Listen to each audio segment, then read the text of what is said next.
general Rafael Buelna Tenorio, que fue un militar mexicano que participó en la revolución y fue el más joven general de esta. El general fue uno de los raros ejemplos de valentía, humanismo, audacia, honradez, espíritu patriótico de servicio y que no fue presa del poder que corrompe cuando éste se tiene, el granito de oro, un héroe en el olvido.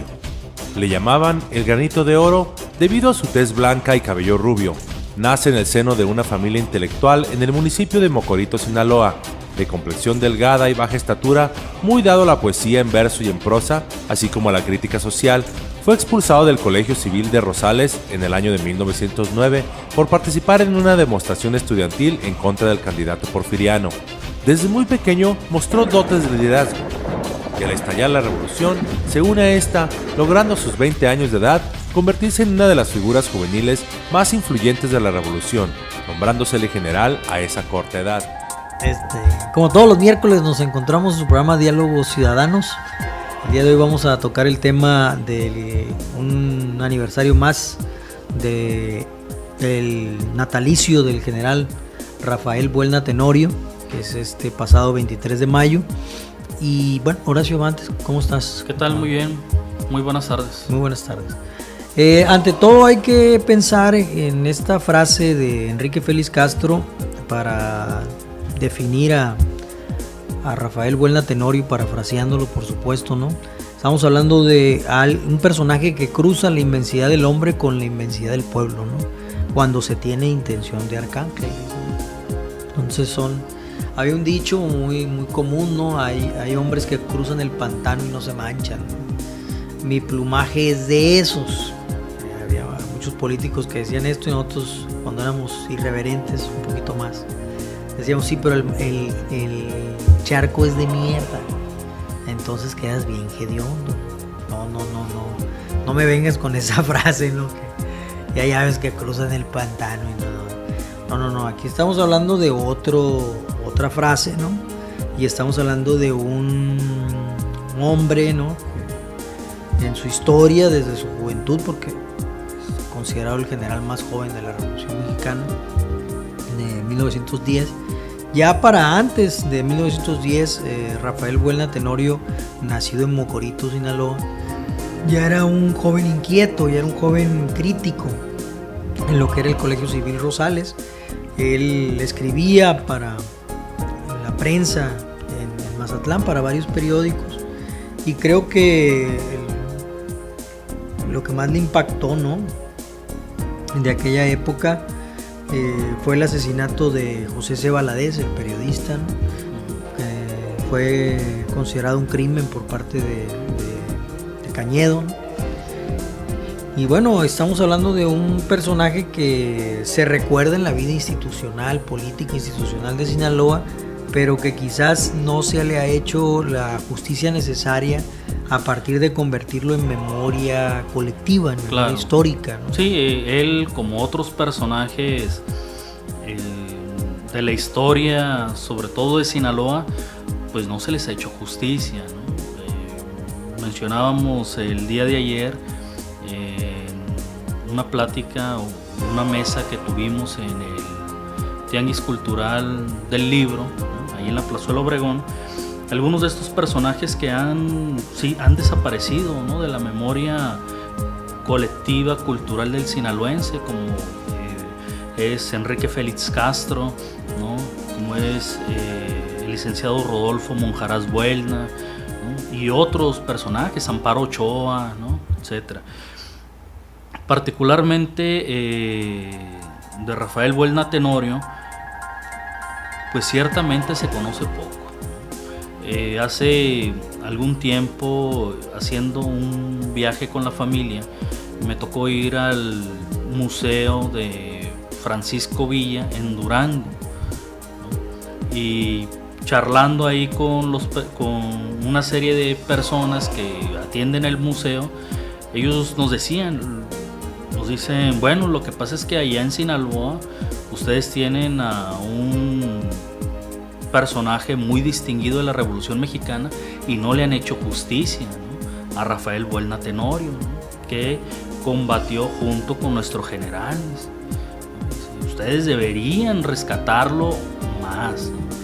Entonces, eso pues sin lugar a dudas nos enciende focos de alarma, ¿no? Es decir, realmente qué tanto conocemos de ciertos personajes, en este caso Rafael Buelna Tenorio, ¿no? Que el día de ayer, ¿no?, fue su natalicio, y en los jóvenes, sobre todo porque él fue un general joven, pero bien lo comentaste, desde que estaba en el Colegio Civil Rosales, pues él ya mostraba fuertes rasgos de liderazgo. Entonces, en la actualidad, ¿no?, nuestros muchachos, nuestros jóvenes estudiantes, pues realmente del espíritu y la ideología, ¿no?, el carácter del general Rafael Buelna Tenorio, ¿qué tienen? ¿Qué rescatan ellos? ¿Qué queda en la juventud sinaloense?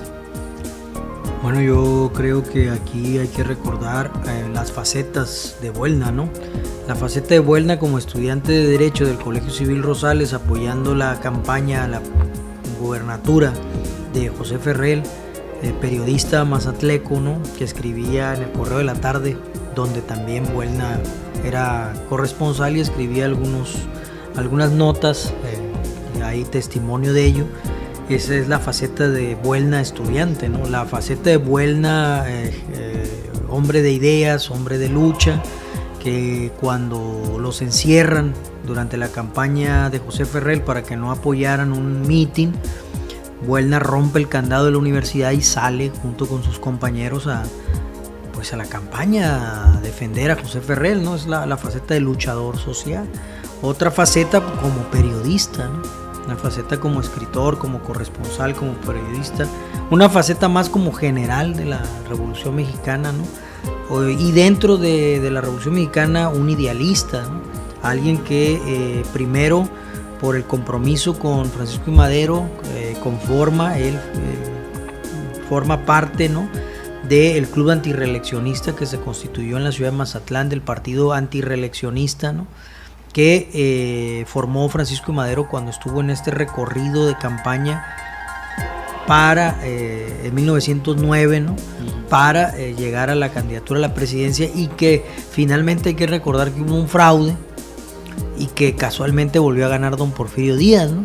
No, ningún fraude, ¿no? No, bueno, extrañamente volvió a ganar, ¿no? El pueblo que lo quería tanto, ¿no? El pueblo lo amaba. Que lo amaba y lo adoraba. En la actualidad se le sigue amando, ¿no? Claro, se le sigue recordando a su mamá, ¿verdad? Hay algunos que lo añoran tanto que ya ves, aprobaron ahora el 10 de febrero, ¿no? Claro. Del 2014, a escondidas de la gente. La nueva clase política sigue recordando a Porfirio. Sí, claro, y tiene el sueño señorial de don Porfirio. Aprobaron la reforma al artículo 73 de la Constitución. El pueblo llano en general no está enterado de esto, ¿verdad? En 2014, ¿verdad? En el 2014, el 10 de febrero del 2014. Y extrañamente, en el aniversario del natalicio de Rafael Buelna Tenorio, promulgan en el Diario Oficial de la Federación este decreto que modifica el artículo 73 constitucional, que les permite reelegirse a los senadores, a los diputados federales, a los diputados locales, a los presidentes municipales, a los regidores. Falta que quieran que se reelija también el gobernador, el presidente de la República y algún otro extraño que ande por ahí, ¿no? Entonces, ¿qué es lo que sucede? Que estamos viviendo, bueno, en la actualidad, ¿no?, en el hoy, para esta ley para ser aplicada el próximo año, en las próximas elecciones del 2018. Pero contra esto luchó Rafael Buelna. Es la faceta que vale la pena pensar como general, Rafael Buelna como general. Porque en un primer momento él está del lado de los constitucionalistas, con Francisco Madero, con Venustiano Carranza, ¿no?, con Obregón, con Calles, con Cárdenas, ¿verdad? Uh-huh. Que con el general Mujica, y combate con ellos la primera parte del levantamiento armado de 1910, del 20 de mayo de noviembre, de 1910 hasta 1915, 1914. El general, durante esos primeros 4 años, Buelna, combate con los constitucionalistas. ¿Cuándo se da la ruptura entre el constitucionalismo y Buelna? Bueno, se da la ruptura entre el constitucionalismo y Buelna cuando Venustiano Carranza, de manera unilateral, ¿no?, después de que se derrota a Huerta, Venustiano Carranza busca deliberadamente imponer una constitución. En ese momento se da la fractura entre Carranza, pero por una situación muy concreta, ¿no? Carranza le pide a Buelna que se ponga a disposición de Obregón. Buelna había armado él solo el ejército del noroeste. El ejército del noroeste que había combatido, ¿no?, en Nayarit, que había hecho la toma de Acaponeta, la toma de Tepic y la toma de Guadalajara. El ejército del noroeste encabezado por Buelna hizo estas tomas, ¿no? Bueno, tomó Mazatlán, por supuesto, ¿no? Claro. Mazatlán, Acaponeta, Tepic y de ahí Guadalajara, ¿no? Esa es la campaña en el noroeste de México y en el occidente de México que hace Buelna. En el noroeste, en Sonora, pues estaba Obregón. Y Venustiano Carranza le dice que se ponga a disposición de Obregón, y Obregón lo trata mal. Trata mal a Rafael Buelna, ¿no? Y en ese momento comienzan las fisuras, ¿no? ¿Por qué? Porque Buelna comienza a darse cuenta que esta gente no peleaba precisamente por ideales, ¿no? Claro. Estaba peleando por el pragmatismo de llegar al poder, ¿sí? Y la fractura se va agudizando hasta que, bueno, él a través de otros correligionarios, de Zapata sobre todo, en este caso, y de Villa, pero principalmente de Zapata, ¿no?, comienza a tener relaciones con lo que sería la Convención de Aguascalientes. Entonces, la Convención de Aguascalientes, que se lleva a cabo en 1916, pues tiene un ideario político que reconoce el derecho a la tierra, ¿no?, la expropiación, porque era el plan de Emiliano Zapata.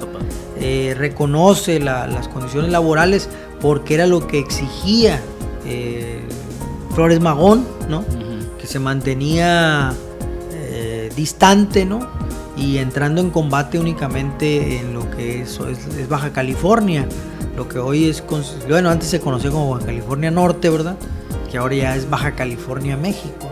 Sí. Entonces, ¿qué es lo que observamos aquí? Observamos un general que al final se decanta por los ideales y combate a Venustiano Carranza, combate a Obregón, el ejército villista es derrotado, ¿no? Buelna es derrotado también, no hay condiciones y sale al exilio hasta 1923, cuando Obregón, pues hay que decirlo así abiertamente, ¿no?, asesina a Venustiano Carranza. Ajá, y claro. Entonces se presentan nuevamente elecciones y hay una división al interior del constitucionalismo con De la Huerta, no con Huerta, con De la Huerta, a quien Francisco Villa ya apoyaba, ¿no?, y porque hubo un armisticio, un acuerdo, porque Obregón nunca pudo derrotar realmente a Villa, ¿no? Lo venció en una batalla, pero en términos del mito de Villa, pues no pudo hacerlo. Villa llegó a ser gobernador de Chihuahua, ¿no? Sí.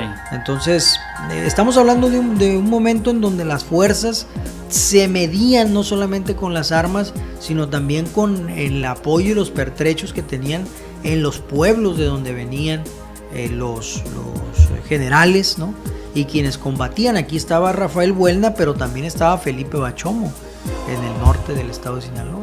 Entonces tenemos a estos dos grupos. Pues hay que recordar que en esta unidad entre Buelna y los convencionalistas es cuando Francisco Villa le pone el mote de el granito de oro, ¿no?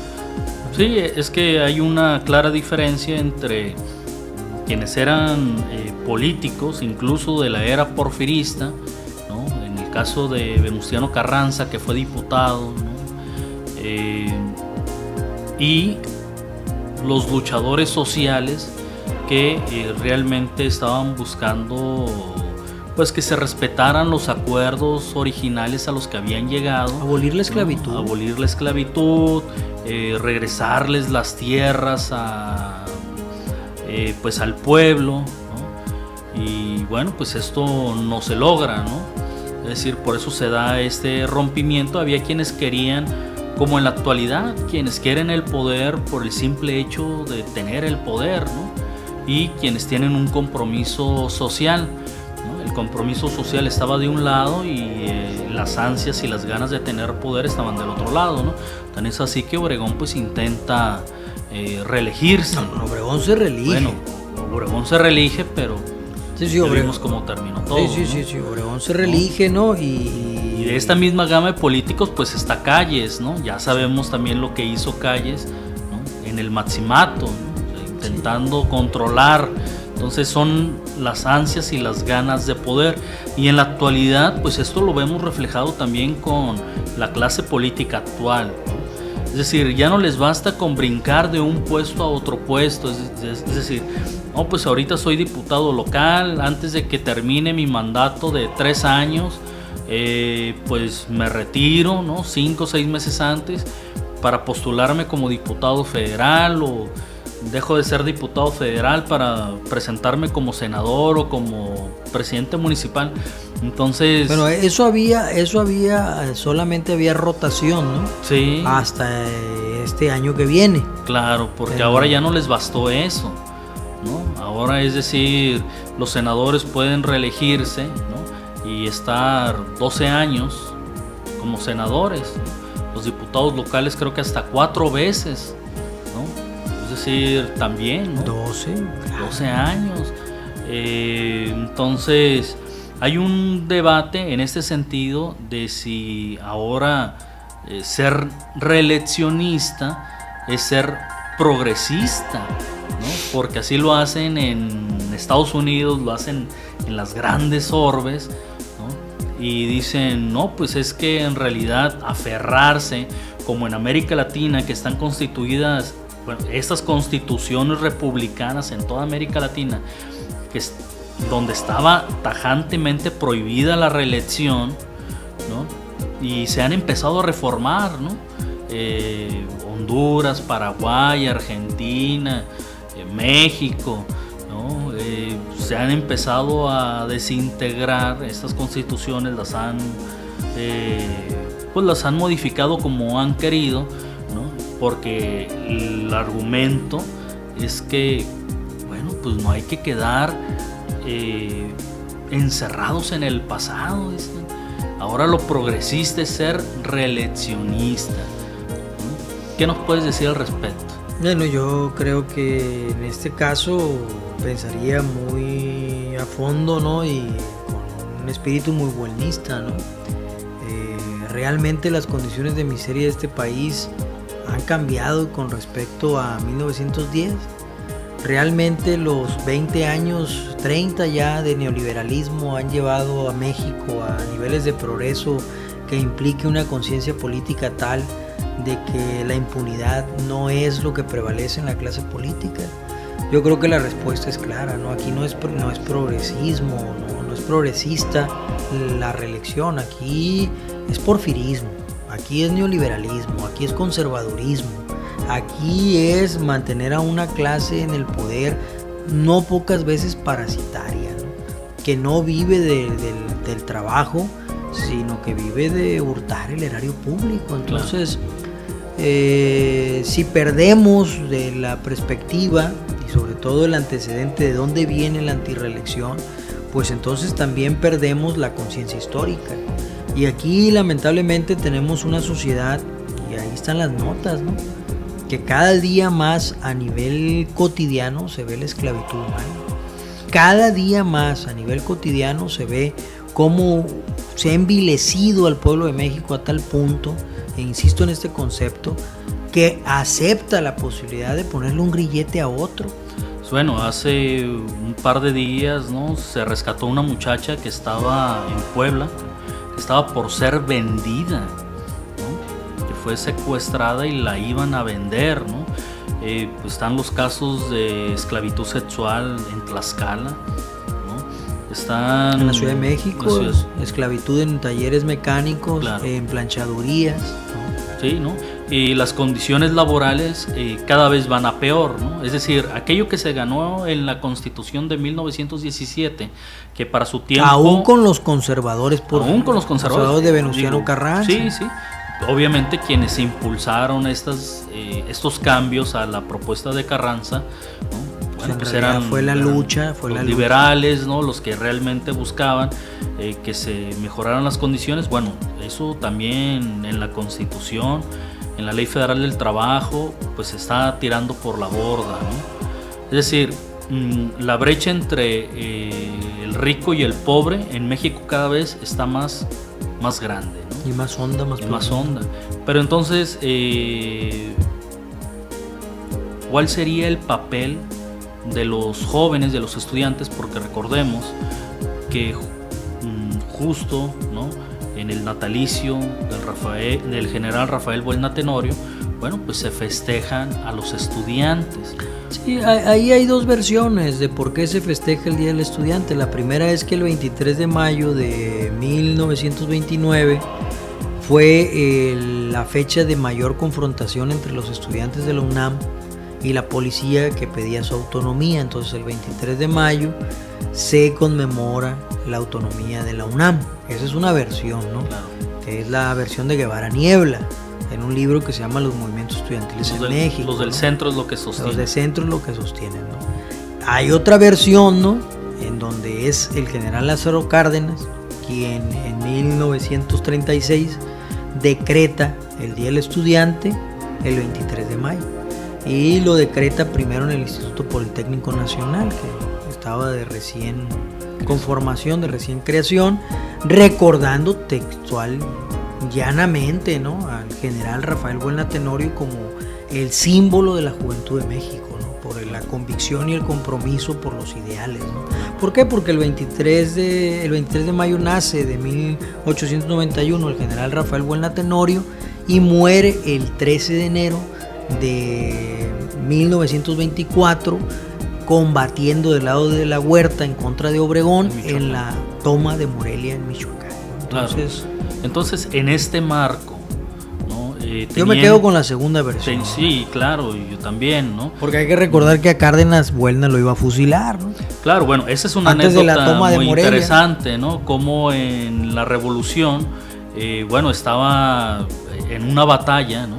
En este levantamiento de contra de la Huerta, ¿no? En este levantamiento. Sí, que Obregón manda a vigilar a Cárdenas, porque Cárdenas es de Michoacán, manda a vigilar a Buelna, pero Cárdenas dijo, bueno, yo lo puedo vencer, ¿no?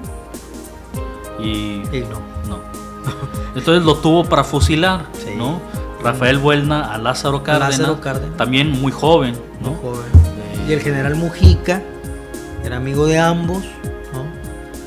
Habla con Buelna, va al campamento de Buelna y le dice que lo perdone, ¿no? Que la orden, le lleva la orden, era no atacar, pero pues un joven impetuoso, ¿no? Que como cualquiera, ¿no? Y le dice, bueno, no hay ningún problema. Le perdona la vida. Le perdona la vida. Bueno, qué bueno, ¿no? Seguramente esa experiencia caló hondo el general Lázaro Cárdenas, porque sin lugar a dudas, si no es que el mejor presidente que hemos tenido en México, uno de los más destacados, ¿no? Que precisamente en estos momentos de las reformas estructurales le han dado para atrás a todo lo que él ganó con sudor y sangre de la misma sociedad mexicana, porque cuando se da la expropiación petrolera, pues no fue todo maravilla y bonito, ¿no? Es decir, había que pagarle a las empresas y la gente llevaba coches, conejos, gallinas, huevos para cubrir la deuda. Bueno, entonces tendríamos que reflexionar y pensar que este 23 de mayo, un aniversario más del natalicio del general Rafael Buelna Tenorio, pues es un buen tiempo para pensar la Universidad Autónoma de Sinaloa, ¿no? Es un buen tiempo para pensar su autonomía, es un buen tiempo para pensar el proyecto ciudadano que promueve la universidad, es un buen tiempo para reflexionar el legado histórico del general Rafael Buelna Tenorio, ¿no? Y es un buen momento para, pues antes se decía adoctrinar, ¿no? Antes se decía adoctrinar a la juventud. Yo digo, bueno, ahora es un buen momento para pensar el proyecto de nación. Claro, para la formación. Para la formación, ¿no? Para la reflexión. Sobre todo porque hay un cuestionamiento generalizado de cuál es el papel de los partidos políticos y los independientes ahora, ¿no? En los procesos de hacer del quehacer político. Y yo creo que el hecho de que hayan aprobado, insisto, esta iniciativa de ley, hayan aprobado esta ley ya, a esta ley a escondidas de los ciudadanos, esta ley de reelección escondida de los ciudadanos, ya en sí es un acto incorrecto, ¿no? Ya es un acto injusto, de injusticia, que se ha convertido en algo legal, ¿no? El día 23 de mayo del 2014, ¿no? Y que hoy a 3 años, después de los gasolinazos, después de un gobierno tan desastroso, tan, bueno, yo creo que esta frase, ¿no?, lo sintetiza, ¿no? Que yo creo que sí se despierta pensando cómo joder a México, ¿no? O sea, sí, es no, que ya es que yo diría que posiblemente reúne las características de 3 personajes muy notables de la política en México, nuestro actual presidente, ¿no? Uno sería Antonio López de Santa Anna, el otro sería Porfirio Díaz y por supuesto Carlos Salinas de Gortari, ¿no? Ahora con esta iniciativa que sacaron del impuesto al sol como en España, ¿no? Para los paneles solares, ¿no? Para la energía. Sí, o sea, eso sí. Estamos hablando pues de que en este natalicio, ¿no? Recordar el natalicio del general Rafael Buelna Tenorio, hay que recordar su legado. Claro. Hay que recordar por qué él insiste, ¿no?, en luchar, en levantarse en armas. Sí, porque pudo haberse retirado, y vivir hasta su vejez, ¿no? No, sin ningún problema. Seguramente tuvo ofrecimientos para haciendas y dinero y para estar tranquilo. Pero ¿por qué un personaje como, o sea, por qué él decide no irse a su casa a descansar? Porque se estaban enfrentando a la reelección, se estaban enfrentando al reeleccionismo otra vez, al reeleccionismo de Obregón, ¿no? Se estaban enfrentando de la Huerta y él a la traición en los ideales de la Revolución Mexicana por los que había muerto Francisco Madero. Entonces, ¿cómo es posible que aquellos que habían luchado en contra de la reelección hoy abanderaban, ¿no? Entonces, Obregón fue el último que intentó reelegirse, el último presidente que intentó reelegirse. Hoy, por la vía de la trampa, por la vía de la vulgaridad, por la vía del silencio, por la vía de la traición, por la vía de la felonía más vulgar, han aprobado escondidas la reelección. La mayor parte de la sociedad mexicana no está enterada que estos políticos, causantes del gasolinazo, causantes de la guerra contra el narco, entre comillas, causantes de todas estas desgracias nacionales, ¿no?, se quieren reelegir, o sea... Y luego tienen que renunciar un año antes, ¿verdad? Tendrían que renunciar un año antes, ¿no? Entonces, supongamos que un presidente municipal en este periodo tan corto de 1 año 8 meses quisiese reelegirse. Ya tendría que haber renunciado, ¿no? 8 meses de gobierno y renuncia, y tendría que renunciar para postularse. Es la prueba más fehaciente que el horno no está para bollos, porque ni uno se ha movido. Eso indica que están escondiendo algo. Eso indica que saben que lo que hicieron es una vulgaridad. Claro, porque muchos diputados federales de aquel entonces ahora son presidentes municipales. Algunos, como Cepeda, tratan de ser gobernadores. Así es, ¿no? Y es esa misma generación que votaron a favor, ¿no?, en el 2014 y ahora quieren tener otro puesto, ¿no? Así es. Entonces, en estos momentos ni un presidente municipal de todo el país ha dicho que quiere reelegirse. Y yo, por salud de la República, espero que no lo hagan.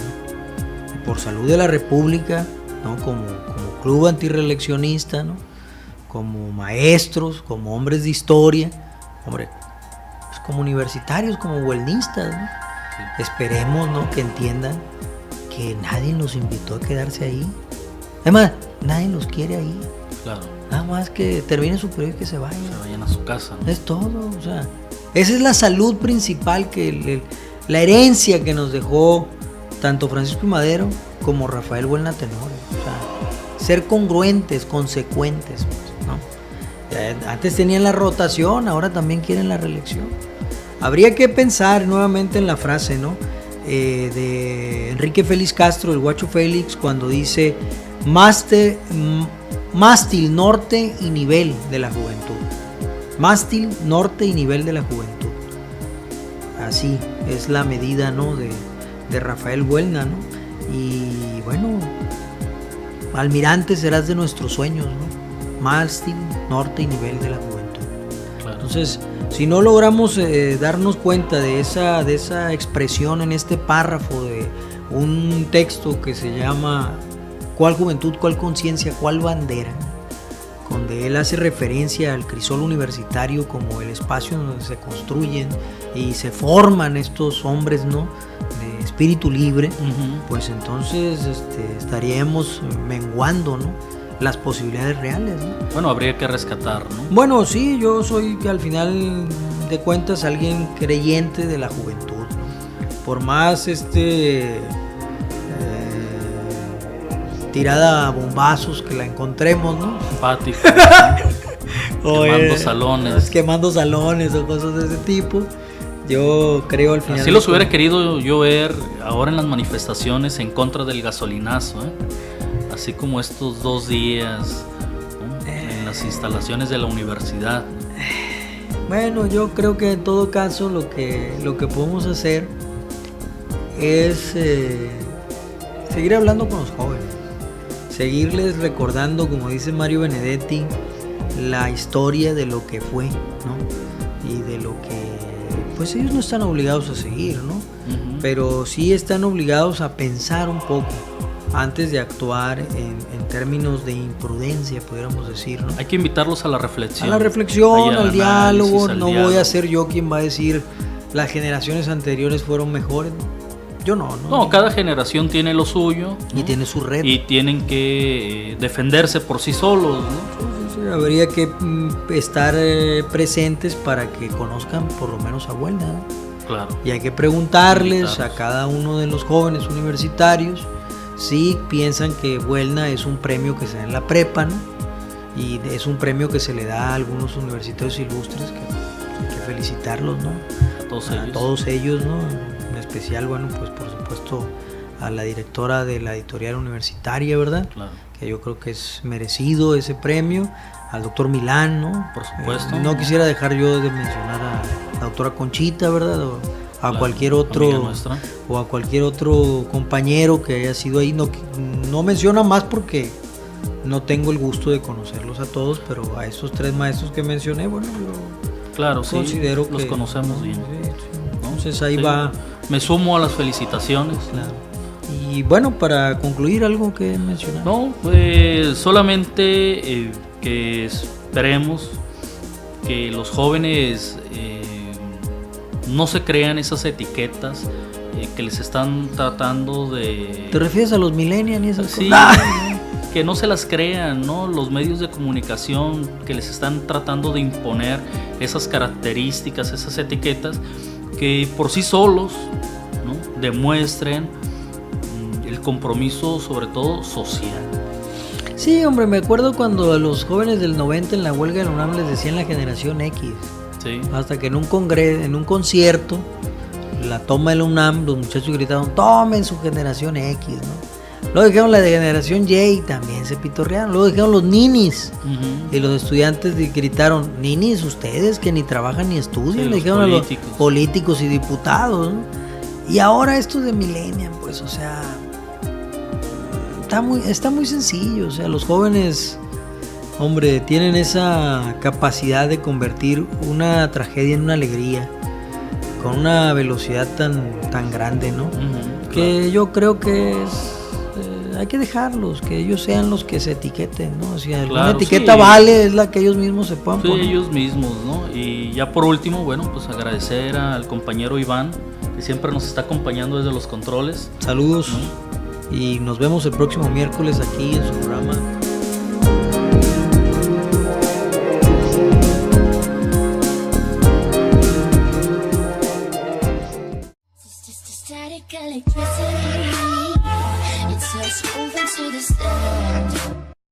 vemos el próximo miércoles aquí en su programa Diálogos generacionales. Ciudadanos. Hasta luego, gracias. Ciudadanos.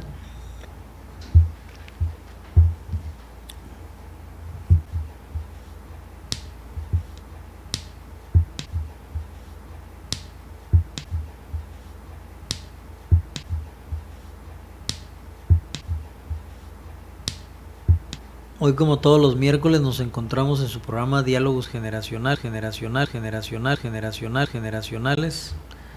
Vamos a tratar el día de hoy. Bueno, antes, Horacio, ¿cómo estás?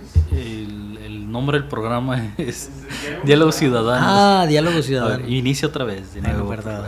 ¿Cómo le puse yo? Generacional. Ah, perdón. Es que estaba conectado con la página de Facebook. El día como... un día... Bueno, ahí va otra vez. 3, 2, 1...